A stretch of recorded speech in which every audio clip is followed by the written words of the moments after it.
Alors, si tu es du même genre d'animateur, d'animatrice, de directeur, de directrice ou de formateur ou de formatrice que moi, tu te poses énormément de questions sur tes pratiques. Et donc, tu as dû finir par te demander s'il fallait ou non que les jeunes goûtent à tout ce qu'on leur propose à table, hors régime, allergie, intolérance alimentaire, évidemment. Et si oui, est-ce qu'il y a des techniques faciles, voire secrètes, pour réussir à faire en sorte que les jeunes goûtent à tout et si possible avec plaisir? Enfin, du moins sans créer de conflits entre les jeunes et toi, ce qui est déjà pas mal.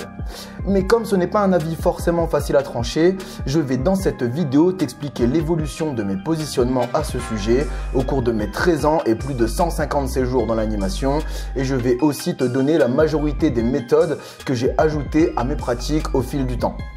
Alors si tu me connais pas, je m'appelle Lex et je produis du contenu pour t'aider dans tes pratiques face à ton public dans l'animation socio-culturo-éducative. Alors pour ce faire, j'ai créé Animare début 2019, jette un coup d'œil à la description de la vidéo si tu veux en savoir plus. Si tu me connais, je suis content de voir que les contenus que je produis t'intéressent, sinon tu reviendrais pas de toute façon.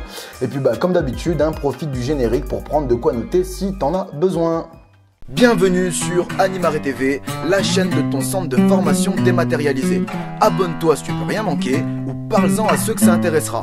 Si tu as des questions sur les contenus ou des propositions de sujets à aborder, n'hésite pas à m'envoyer un message privé sur Animare FB.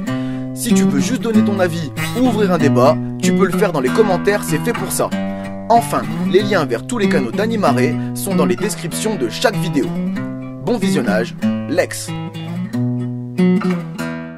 Alors à la base, en tant que jeune praticien de l'animation, donc quand j'étais anime, début de mes pratiques d'animateur, parce que je suis toujours animateur aujourd'hui, mais bon bref, on en parlera plus tard, pardon. Je pensais que les jeunes qu'on encadrait devaient goûter à tout ce qu'on leur présentait à table et que c'était notre rôle, à nous les adultes, de faire en sorte d'y arriver. Parce que je pense qu'il est important pour l'être humain d'avoir une alimentation variée et équilibrée pour sa santé. Je pense aussi qu'il y a une culture et un patrimoine à faire découvrir à travers ce besoin vital qui est de se nourrir. Et enfin, je pense qu'en dernier lieu, nous, les encadrants, nous avons un rôle éducatif et émancipateur à tenir devant les jeunes. Mais avant d'être autonome et conscient d'à la fois ce qui est bon pour notre santé et d'à la fois ce qui est bon selon nos propres goûts, il faut avoir une très large palette du champ des possibles au niveau gustatif. Et pour ça, pas de secret, il faut goûter à tout, voire regoûter à tout pour dire d'être sûr. Si tu veux, c'est un peu comme ton style vestimentaire. Tu as dû essayer ou tester ou voir plein de choses différentes, plein de trucs qui t'ont pas plu avant de choisir comment tu allais définir ton apparence. Et parfois, tu réessayes des habits que t'aimais pas, soit pour le confirmer, soit parce que tu doutes, ou soit parce que tu as changé d'avis, parce que les goûts peuvent changer avec le temps. Et si tu veux, c'est pareil pour une coupe de cheveux, pour les loisirs, pour les affinités, un travail ou ce qui nous plaît dans l'assiette. Les goûts d'un jour ne sont pas forcément ceux de toujours. Oui, cette petite phrase, elle est de moi. Mais le gros problème, c'est de réussir à convaincre des jeunes qui se sont déjà fait une idée bien fixe de leur goût, de regoûter à ce dont ils ne veulent déjà pas ou plus. Et donc, si tu veux, moi, je me suis approprié, j'ai développé quelques techniques plus ou moins efficaces pour faire en sorte que chaque jeune, quel que soit son âge, que j'allais encadrer, goûte à tout ce qu'on allait lui proposer. Alors voilà, là ici, je vais te proposer, je vais t'expliquer les différentes techniques que j'ai mises en place et juste à savoir qu'elles sont pas toutes parfaites. Déjà, il y en a aucune de parfaite, tu vois. Déjà, on commence tout de suite avec les premières qui peuvent être prises, je peux le comprendre, un peu borderline, tu vois. Je vais te présenter ici 3 techniques qui sont ce qu'on appelle du forcing pur et dur. Et alors avec ces techniques de forcing pur et dur, je pense qu'il faut faire attention. Il faut avoir un petit peu de psychologie, un petit peu de diplomatie, parce que ça peut très vite finir en clash si tu sais pas les apporter correctement. Mais je t'explique. Donc tu vois, première technique que je te présente en termes de forcing pur et dur, c'est tu quittes pas la table si t'as pas goûté à chaque aliment. Et bon, voilà, elle fonctionne, mais oui, je peux comprendre qu'elle soit prise un peu borderline, tu vois. Moi, je l'ai fait un petit peu, mais je m'y suis pas forcément attardé, comme les 2 autres que je vais te présenter. J'ai essayé, mais c'est pas pour autant que c'est ce que je véhicule aujourd'hui. Mais je te les présente pourquoi? Parce que ça marche si tu as un petit peu de, comme je t'ai dit, de diplomatie, de psychologie, de négociation, de charisme, ça peut te servir, ok? Alors, deuxième technique, c'est si tu veux pas manger ou goûter, tu peux quitter la table. Et puis, troisième troisième technique, c'est bah t'as pas de dessert si t'as pas goûté tout le reste avant. Voilà, donc là ce sont vraiment des techniques de c'est blanc ou noir quoi. C'est tu choisis et voilà, on va un peu à la confrontation pure et dure. Et je te dis, c'est pas forcément les meilleures techniques que j'ai rencontrées, mais je te les présente parce que en soi, il y a rien dans la loi qui t'interdit de les mettre en place. Et comme je te dis, ça peut fonctionner si toi t'es pas juste une grosse brute. Elles peuvent passer ces techniques-là à un moment ou à l'autre. Mais bon, c'est pas celles que je te recommande le plus. Voilà. Alors ensuite, tu as des techniques que je vais te présenter. Je vais t'en présenter 3. Ce sont des techniques de négociation ou de détournement d'attention.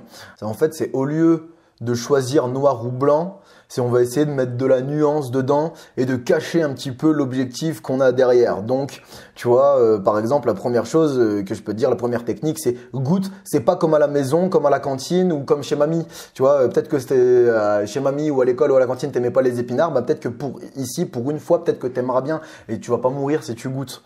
Ok? Donc là, ici, on met un petit peu la pression psychologique dans le sens où, bah oui. La nouveauté, même si quelque chose que tu connais quand c'est fait par quelqu'un d'autre, ça reste de la nouveauté. Peut-être que pour une fois, ça te plaira. Ok? Alors ensuite, deuxième technique de négociation de détournement d'attention. Alors celle-là, elle est totalement manipulation à 200%. Moi, j'ai rien contre la manipulation en soi, c'est un terme neutre.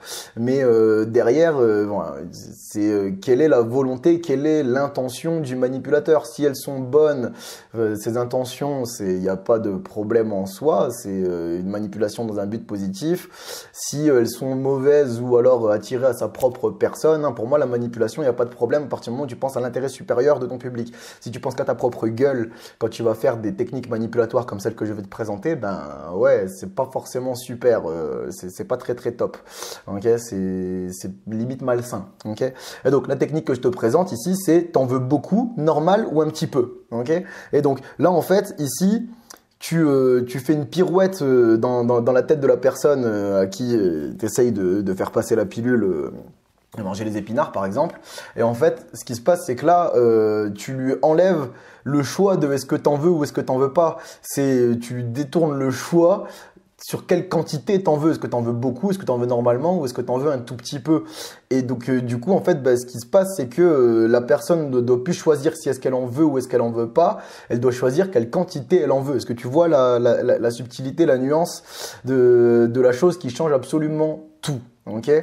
Et ensuite, troisième technique de négociation détournement d'attention, c'est goûte. Si vraiment tu vas vomir, il y a la poubelle, ok? Et alors là ici, celle-là aussi, c'est voilà, il faut la tenir, il faut un certain charisme parce que ça peut se transformer vite en un petit jeu de je préfère aller vomir à la poubelle pour que tout le monde me voit. Je fais semblant de vomir, hein, évidemment. Hein, c'est juste histoire d'aller à la poubelle et que tout le monde m'a vu et là, j'ai fait le malin ou la maligne. Mais du coup, il faut savoir la tenir cette technique-là. En fait, c'est simple, il faut que toi, tu dises quelque part, oui, bon, ben, je vais décider quand même qui est-ce qui va à la poubelle ou pas. Si t'as pas l'envie de vomir et moi je vais le voir en tant qu'adulte, bah tu vas pas à la poubelle. Ça veut, voilà, si juste ça te dégoûte mais que tu peux avaler, t'avales et après on n'en parle plus. Tu bois un grand verre d'eau, tu prends un peu de pain et puis on n'en parle plus. Mais la personne qui va vomir quand elle met un aliment dans sa bouche, c'est pas compliqué, elle a des spasmes. Tout de suite, tu vois, c'est possible qu'elle a une grosse montée de bave et de bave bien transparente pour aider la lubrification du vomi qui va sortir. Et puis tu la vois comme sa tête elle change et puis il y a son corps qui réagit aussi, tu vois, c'est tout un ensemble de choses. C'est pas juste de vomir à la poubelle. Non, mais bon voilà, après ça peut être un petit jeu, c'est à toi de voir comment est-ce que tu négocies. Ok, voilà. Bon, maintenant ici je vais parler des techniques qui moi me paraissent beaucoup plus sérieuses et cohérentes à mettre en place dans l'animation. Surtout que je t'ai expliqué, enfin je t'ai présenté là une vidéo il y a pas longtemps qui était le jeu et le meilleur moyen d'apprentissage existant. Et donc tu vois, il y a beaucoup de choses à apprendre à table et je pense que on peut notamment apprendre les goûts, d'accord, et apprendre à choisir ses propres goûts. Et pour ça on peut faire en manger en jouant, tu vois. Et donc manger en jouant, il y a plein de façons de faire, hein. On peut rajouter plein d'activités dedans à table, mais voilà, moi si je vais t'en présenter 3 types différents et puis voilà, il y en a d'autres qui existent, mais voilà, je vais te présenter trois trucs que moi j'ai l'habitude de mettre en place et que tu vois un peu à quoi ça ressemble.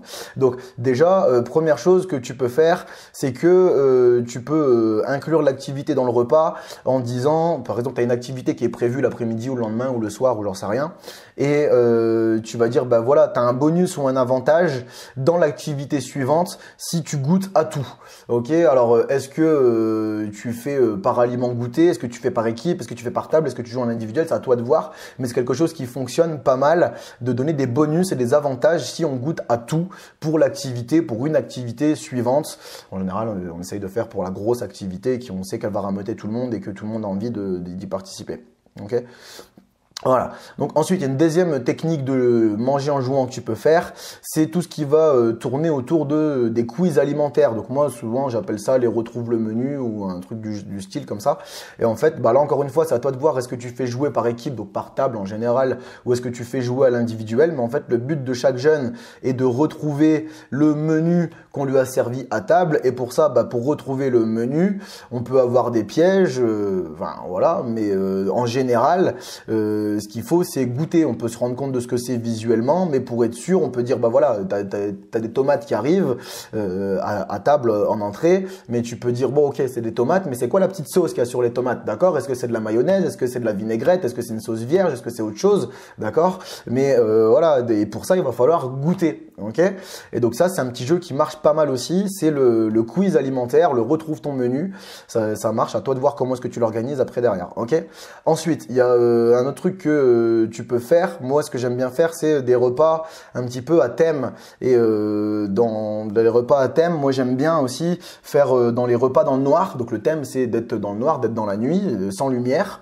Et du coup, en général, ce qu'on fait, on prend des feuilles d'alu, on recouvre les fenêtres du réfectoire, comme ça va super vite et c'est pas compliqué à enlever non plus derrière. Un petit coup d'eau vite fait pour humidifier et que ça colle sur les vitres ton aluminium et on n'en parle plus. Ça prend, tu prends ton équipe, ça prend 5-10 minutes à installer, c'est pas compliqué quoi. Et donc en fait, le truc c'est que ça demande pas mal d'organisation. Hein. C'est que devant chaque jeune, on va lui avoir préparé. Alors, il y a deux solutions. Soit tu prépares tout en amont et donc en fait, quand ils vont arriver s'installer, bien sûr, ils s'installent dans la lumière et puis au moment où tout le monde est installé, on coupe les lumières et puis ensuite, à tâtons, il y a 3, 4, 5 coupelles, plats, gobelets, comme tu veux, bols pour qu'ils puissent manger derrière et on va tous dire, on commence par celui qui est à gauche et on prend dedans et puis vous goûtez, vous essayez de deviner, ça vous plaît, vous mangez, ça vous plaît pas, ainsi de suite. Voilà, tu peux le faire comme ça ou alors ce que tu peux faire autrement, c'est on va donc tout le monde rentre avec la lumière évidemment pour éviter les accidents et puis ensuite on va servir un premier plat sous cloche ou caché et donc tout le monde va avoir une assiette où personne ne sait ce qu'il y a dedans et ensuite on coupe la lumière pour l'entrée et on mange et après on essaye de retrouver ce qu'on a mangé, d'accord? Quand la lumière se rééclaire après à la fin de l'entrée, on discute de qu'est-ce qu'on vient de manger et on recommence ensuite quand le plat arrive, chacun est servi à sa cloche, hop, on éteint la lumière, on décloche et on goûte et on voit un petit peu, on essaye de trouver ce qu'on a mangé, pareil pour le dessert. Alors oui, tu vas me dire, ça peut être assez salissant comme repas. Oui, faut le prévoir, peut-être se dire que on va tous manger avec des petites blouses, des blouses qui peuvent être refaites par des sacs poubelles, hein. À partir du moment où ils sont propres, ils sont neufs, ils sortent du paquet, il n'y a pas de problème.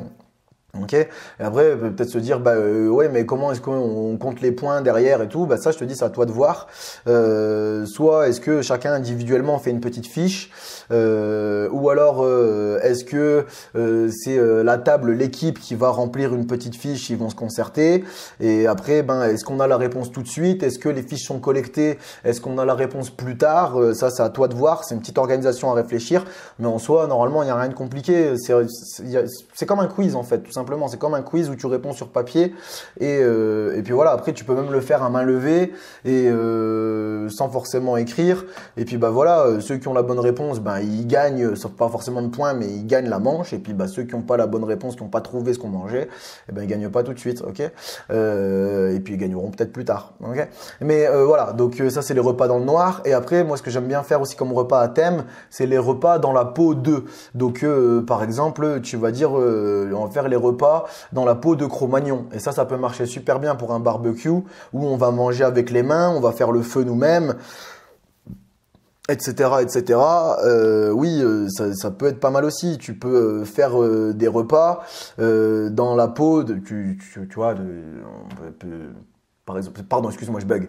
On va dire que sur ton thème, le thème de ton centre, ça peut, ou ta colo, ça peut être, j'en sais rien, les États-Unis, Walt Disney, ou le Grand Canyon, etc. Bon, voilà, et ben, tu peux très bien te dire, on va faire un repas dans la peau des cow-boys. Et donc, on va manger des spécialités américaines, et on va tous venir un petit peu déguisés en cow-boy, et puis on va aménager un petit peu le réfectoire pour que ça ressemble un peu à un saloon. Et puis, bah voilà, il y a les spécialités des cow-boys qui arrivent et bon bah voilà, vous connaissez pas les spécialités des cow-boys et puis bah tout le monde goûte. Et donc voilà, par exemple, tu vas avoir le coleslaw, un plat typiquement américain et donc tu sais c'est du chou avec des carottes râpées avec une petite sauce mayonnaise arrangée là, tu vois. Je pense que normalement tu vois ce que c'est, mais ça peut être un bon moyen aussi de faire goûter ça aux jeunes en disant bah voilà, les cow-boys ils mangent ça tout le temps, si on veut être un vrai cow-boy, être fort et savoir faire du lasso cet après-midi pour remporter les jeux, je veux pas sortir du monde d'activité, mais qu'à cet après-midi, bah voilà, il va falloir manger et goûter à tout. Tu vois, ça peut être un bon moyen aussi de rentrer un petit peu dans un monde, dans un imaginaire pour découvrir de nouvelles choses qu'on n'a pas forcément l'habitude de goûter. Ok ? Et ensuite, eh ben, la dernière technique que je vais te présenter pour que les jeunes goûtent à tout à table, c'est de transformer la vraie vie en jeu ou en activité. Et donc, ben, c'est-à-dire voilà, et là ici, ben, les repas, c'est pas rigolo, c'est un besoin vital, on a besoin de se nourrir. Et ben, vous les jeunes, vous allez pouvoir y participer comme nous, comme les adultes, et on va prendre ça sur le temps d'activité. Et derrière, vous allez pouvoir vous faire vos propres repas et en faire profiter tout le reste du centre ou de la colo, ok. Et donc bah pour ça, t'as soit les techniques classiques, donc on fait à manger avec les jeunes direct, où on fait donc pour les vrais repas, ou alors on fait des ateliers cuisine pour des repas un petit peu exceptionnels, voilà. Ou alors ce que tu peux faire aussi qui marche pas mal, c'est de mettre en place les petits ou les jeunes cuistots, où en fait voilà, c'est des petits groupes qui vont aller faire à manger tous les jours un petit peu différemment. Après tu peux aussi organiser un Top Chef Junior, moi j'appelle comme ça, tu peux changer le nom, on s'en fiche, hein. Mais donc où tu vas avoir tous les jours un petit groupe de jeunes différents qui va faire à manger pour le reste de la collectivité, et après tu as tous ceux qui vont manger, qui vont choisir le repas qu'ils ont préféré, soit pendant la semaine ou sur la journée, ou etc. Bah, voilà, c'est un petit peu à toi de voir. Et après, ce que tu peux aussi faire, c'est de faire tout ce qui sont des ateliers d'expérience ou de découverte culinaire. Donc moi par exemple, là ce qui me vient tout de suite à l'esprit et qui marche pas mal aussi pour leur faire goûter pas mal de choses, c'est tout ce qui va tourner autour de, par exemple, la cuisine moléculaire, où tu vas faire des expériences avec de la neige carbonique, avec des solutions acido-basiques, etc. Bon, bref, voilà, je vais pas rentrer dans tous les détails, mais où non seulement de goûter des choses qu'on n'a pas l'habitude de manger, il va se passer un petit peu quelque chose de spectaculaire avec la nourriture. On va avoir des transformations, on va avoir de la fumée, on va avoir des aliments qui sont censés être liquides, qu'on mange d'habitude en soupe bien liquide, et ben là ce coup-ci on va les manger en dés un peu gélatineux, gélatineux qui sont pris dans la gélatine, et donc ta soupe est devenue solide, etc. Et ça permet de vraiment faire une grosse diversité. Et après voilà, tu peux aussi très bien te dire on est dans une région bien typique où il y a énormément de savoir-faire culinaire, et ben on va s'appuyer là-dessus pour faire un apéro ou un repas vraiment avec que des produits traditionnels et culturels, et voire du patrimoine du coin. Et donc du coup voilà, tu vas faire découvrir ça aux jeunes, et en général la nouveauté ça attire, tu vois. Bon, t'es pas obligé d'aller jusqu'au fromage corse où le fromage si tu le laisses sur la table il se déplace tout seul parce qu'il y a des verres dedans. T'es pas obligé d'aller jusque là, mais ça peut être pas mal de faire découvrir vraiment des spécialités du coin où t'es. Ça peut vraiment marcher, ok? Bon, voilà, ici c'est un petit peu différentes méthodes que moi je mettais en place pour faire en sorte que les jeunes goûtent à tout. Et du coup, voilà, il y en a d'autres, hein. Il n'y a pas que celle-là, tu peux en avoir d'autres. Elles sont pas parfaites, mais voilà, moi je les ai utilisées, elles marchent plutôt bien. Et surtout, voilà, ce que je voulais te dire, c'est que moi personnellement, en passant d'une méthode à l'autre que je viens de te présenter, je n'ai jamais rencontré de jeune qui a refusé de goûter à ce que je lui demandais, sûrement aussi aidé par le fait que j'ai toujours montré l'exemple, d'accord? C'est-à-dire que voilà, si tu demandes aux jeunes de goûter à tout, ben toi-même si tu goûtes pas à tout, ben t'es pas crédible. Il faut pas s'étonner s'ils veulent pas le faire quand tu le demandes, si toi-même tu ne le fais pas. Tu vois, si tu prends toi-même des privilèges et que tu es au-dessus du groupe et que tu subis pas les mêmes choses que lui, il faut pas t'étonner si le groupe va avoir du mal à faire ce que tu lui demandes, ok? Et donc voilà, je peux comprendre que toi en tant qu'adulte, il y a des choses qui te répugnent, que ce soit le poisson, que ce soit les épinards, que ce soit les brocolis, les choux-fleurs. Cherche pas à comprendre, tu vois, tu veux pas les manger, tu dis que tu es allergique ou que tu es intolérant. Et tout de suite d'entrée, voilà, on n'en parle plus, tu vois, tu dis, bah, c'est comme tous les allergiques et les intolérants, eux ils goûtent pas, ben moi non plus. Mais va pas toi perdre ta crédibilité en disant goûte, en mettant même de la technique que tu veux, alors que toi-même tu ne goûtes pas, d'accord? Si tu veux pas goûter, dis que tu es allergique ou dis que tu es intolérant, ok? Mais voilà, après, ce que je veux te dire aussi, c'est, je te dis pas qu'il suffit de mettre en place ces méthodes pour arriver à ce que chaque jeune goûte à tout à chaque repas. Parce qu'en général, t'es que sur une seule table à la fois et qu'en plus, il te faut une bonne dose de force, de conviction et de persuasion, voire d'influence positive pour arriver à tes fins, d'accord? Et donc les négociations n'ont pas toujours été faciles à mes tables, notamment avec les matères et les ados. Oui, c'est peut-être les plus difficiles de la caboche, hein. Ils sont déterminés, hein. Ok? Mais je n'ai jamais échoué parce que j'ai toujours trouvé une pirouette basée sur une des méthodes que je t'ai présentées, d'accord? Ajoutée au charisme ou à l'influence que je dois principalement à mon autorité de compétence. Alors voilà, je veux pas faire un grand laïus dessus, mais tu peux aller voir cette vidéo là qui va t'expliquer en long, en large et en travers ce que j'appelle l'autorité de compétence.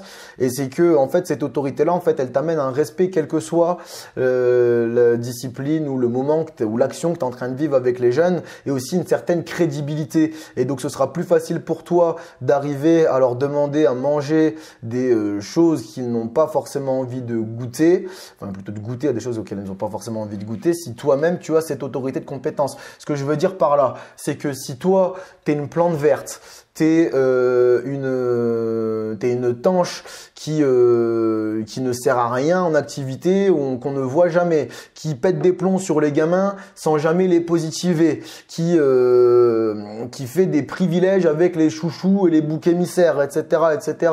Donc en gros, c'est-à-dire que tu montres pas l'attitude d'un adulte respectable et exemplaire qu'on va avoir envie d'imiter, donc de faire du mimétisme dessus. Eh ben ne t'étonne pas derrière si toi-même derrière, bah tu vois là, tu veux demander aux jeunes de goûter à quelque chose alors que tu as tous ces défauts que je viens de te présenter avant et que ça marche pas. Eh ben c'est normal, c'est ton autorité de compétence négative qui va t'empêcher d'avoir l'influence que tu devrais avoir positive à ce moment-là en fait. C'est un tout l'animation, d'accord? C'est pas une seule chose, c'est un tout. Il faut voir les choses de manière globale, d'accord? Après ça veut pas dire que tu dois que si t'es mauvais en activité, tu seras pas bon en vicote et les repas font partie de la vicote. C'est pas ce que je veux dire. Ce que je veux dire, c'est que s'il y a un moment où tu démontres pas les compétences que tu as, eh ben, quand tu vas vouloir faire quelque chose qui va être de l'autorité, de la conviction ou tout simplement respecter la parole que tu vas donner, ça risque de coincer. Enfin bref. Je vais pas m'éterniser là-dessus, mais et donc bah voilà, moi si tu veux, en utilisant ces techniques, j'avais tellement de réussite, c'était limite insolent en fait, hein, que régulièrement mes collègues finissaient par me demander d'intervenir à leur table pour faire en sorte que leurs jeunes à leur table goûtent à tout. Chose que je faisais toujours avec un grand plaisir à chaque fois, non sans une once de fierté mal dissimulée, je dois le reconnaître. Ok? Mais ce que je veux dire par là, encore une fois, c'est non seulement d'avoir les techniques, c'est beau, mais il faut pas que avoir les techniques derrière. Il faut avoir un certain charisme, une certaine influence sur ton public. Et pour ça, je t'ai dit, l'autorité de compétence peut t'aider à les avoir. Ok? Mais si tu veux, ces techniques fonctionnaient tellement bien pour moi que je les ai même transmises aux équipes d'animation que j'ai dirigées ainsi qu'aux stagiaires que j'ai formés en centre de formation. Non seulement parce que je sais qu'elles fonctionnent, mais surtout qu'elles ont beaucoup de sens, d'accord? Surtout quand on reprend les techniques qui sont de manger en jouant ou d'intégrer le repas ou de voir le repas comme une activité. En fait, si tu veux, chaque jeu ou activité a des objectifs derrière, a des buts, a des messages qui sont véhiculés. Donc, il y a toujours eu énormément de sens dans les techniques que j'ai mis en place et que je véhiculais. Ok? Et donc voilà, moi j'ai fait ça, je les ai véhiculés pendant 5, 6, 7 ans au moins 7 ans, même après presque 10 ans en fait, qu'est-ce que je raconte, ouais, presque 10 ans. Mais voilà, récemment, environ vers l'été 2017, j'ai vraiment pris un virage à 180 degrés quant à ces positions très engagées. Et donc aujourd'hui, je laisse les jeunes manger absolument ce qu'ils veulent à partir du moment où ils boivent au moins 3 verres d'eau pendant chaque repas. D'accord ? Je ne mets plus en place de technique pour les inciter à goûter à tout ce qu'on leur apporte. Alors pourquoi ? Je m'explique. J'en suis venu à force de réflexion et de remise en question à la conclusion que quelle que soit la forme et où sont bien fondés, faire en sorte que les jeunes goûtent à tout était toujours et quoi qu'il en soit du forcing alimentaire. Mais le problème du forcing alimentaire, c'est qu'il peut créer des traumatismes chez sa victime. Et ouais, même s'il se passe dans un cadre ludique, donc un cadre de jeu, un cadre sain et équilibré, ok ? Et pardon, il crée des traumatismes qui finissent toujours ou trop souvent, par générer un dégoût pour l'aliment en question. Et donc, ce dégoût est tellement intense que le jour où la personne penserait à regoûter à l'aliment en question, elle y renoncera par simple évocation de ce souvenir douloureux pour son palais et peut-être même pour sa fierté. On peut voir ce même genre de dynamique dans d'autres disciplines, avec le forcing à la prestation scénique par exemple. Ce n'est pas en forçant des personnes qui n'en ont pas envie de chanter en public, de réciter des poésies ou de développer des exposés qu'on donnera le goût à ces personnes de prendre la parole en public à l'avenir. Au contraire, il y a beaucoup plus de chances pour que ces personnes, plutôt introverties en général, qui un jour auraient trouvé un intérêt à s'exprimer en public, se rappellent juste du dégoût qu'elles y ont ressenti, abandonnent avant même d'avoir songé à essayer et finissent par en vouloir à la personne qui les a forcées à passer devant tout le monde et au final se privent de quelque chose qui peut-être aurait pu leur plaire. Alors tu vois, voilà, si je te dis ça, c'est pas que pour toi. C'est aussi un message à l'éducation nationale, à moins que ce soit une volonté en fait. Bon, bref, je ferme la parenthèse. Et donc, je pense que c'est la même chose pour le forcing alimentaire, sachant que, premièrement, on peut survivre 3 semaines sans manger. Donc, voilà, l'être humain, il suit la règle des 3 un petit peu. Si t'enlèves l'alimentation du sang au cerveau, c'est 3 secondes. Après, si c'est 3 minutes sans respirer, c'est 3 jours sans boire, c'est 3 semaines sans manger. Et si je dis pas de conneries, c'est 3 mois sans dormir, tu vois. Je dis peut-être une connerie, normalement, c'est à peu près ça, quoi. Mais donc, ce qui veut dire, en fait, pourquoi est-ce que je dis ça? C'est parce que voilà, un jeune qui veut pas manger, qui veut pas goûter, qui veut pas manger. Des fois, c'est au-delà de goûter, il veut juste pas manger. Bah ouais, t'inquiète pas. Si ce repas-là, il mange pas, le repas peut-être du soir, il mangera pas non plus. Enfin, le repas suivant. Mais il y a bien un moment, il va avoir faim, il va se remettre à manger. Et voilà. Tu dis, on est rarement à 3 semaines sans manger, tu vois. Normalement, le lendemain, il se remet à manger sans trop avoir de problème. Et si ça dure 1, 2, 3 jours, faut peut-être aller consulter, tu vois. Faut peut-être aller voir le médecin. Ok. Alors aussi, ce qu'il faut bien prendre en compte, c'est que les jeunes sont en vacances ou hors cadre habituel s'ils sont par exemple en classe de découverte. Et donc voilà, je pense qu'on les force déjà beaucoup de choses tout au long de l'année. Si soit quand ils sont en vacances, soit quand ils sont hors cadre habituel de tous les jours, si on peut ne pas avoir de conflit avec eux autour de la nourriture et passer du temps à faire autre chose avec eux, par exemple profiter, je vais t'en reparler après, ça peut être bien aussi. En tout cas, enfin voilà, c'est ce que je pense, t'es pas obligé de le partager, hein, ok. Et enfin voilà, et après voilà, dernière raison, c'est que mes propres goûts ont changé en grandissant, sauf pour les choses avec lesquelles j'ai été forcé de goûter. Et oui, il y a très peu de choses que je mange pas aujourd'hui, et les peu de choses que je mange pas, j'en ai des souvenirs traumatisants en fait. On m'a forcé à les goûter quand j'avais vraiment pas envie et voilà. Alors quand j'étais plus jeune, il y avait plus de choses que je mangeais pas, mais en grandissant, les goûts ont changé. Et comme je te dis, mes goûts, ils sont restés bloqués là où je me suis fait traumatiser, où on m'a forcé à manger et je me souviens de qui m'a forcé à manger quoi. Et je leur en veux toujours. C'est pas grave, hein. Mais bon, si tu veux, aujourd'hui ma position est mange ce que tu veux. Juste, si tu participes à des activités sportives, tu pars pas le ventre vide ou rempli d'eau. Voilà. Donc, c'est-à-dire que voilà, tu veux pas manger, tu manges pas, il n'y a pas de problème. Si maintenant tu as une activité sportive, si tu dois te gaver de pain, tu te gaves de pain, ok, mais tu pars pas le ventre vide. Tu pars avec quelque chose dans ton ventre, avec un minimum d'énergie, ok? Ce qui évite bien des situations conflictuelles à gérer et qui permet d'avoir un peu moins de pression et de pouvoir profiter un peu plus du repas avec les jeunes, notamment en discutant de tout et de rien avec eux à table. Mais ça, je t'en reparlerai dans la prochaine vidéo ou peut-être la prochaine, enfin la deuxième. Mais normalement, c'est la prochaine.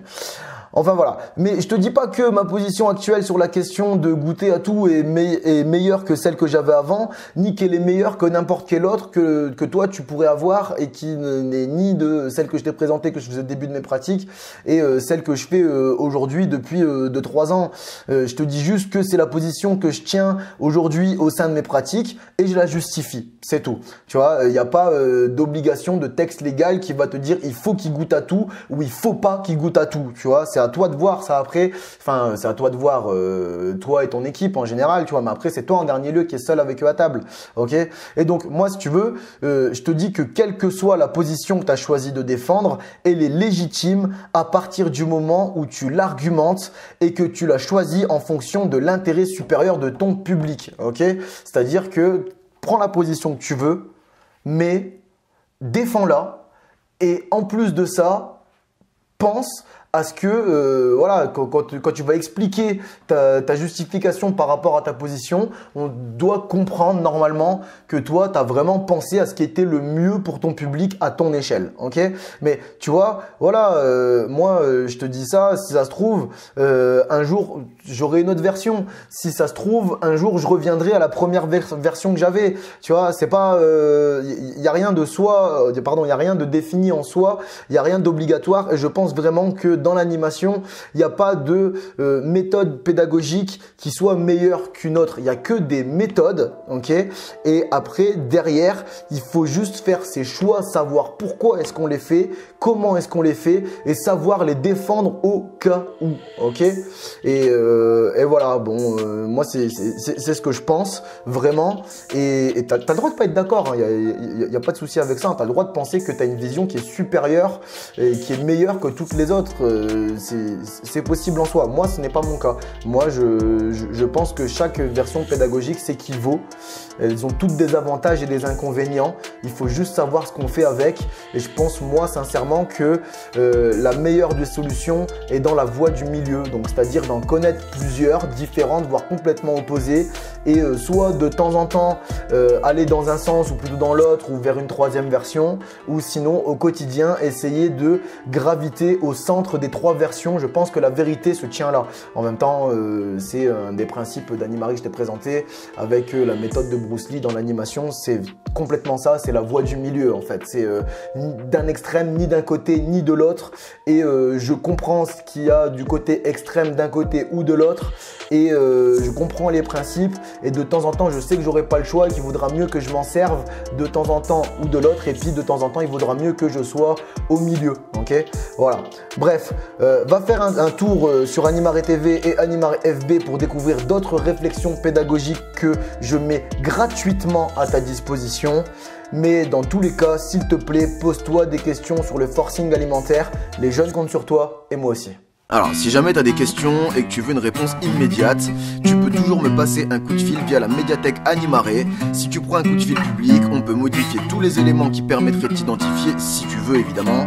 Les liens sont toujours dans la description de chaque vidéo. À bientôt, Lex.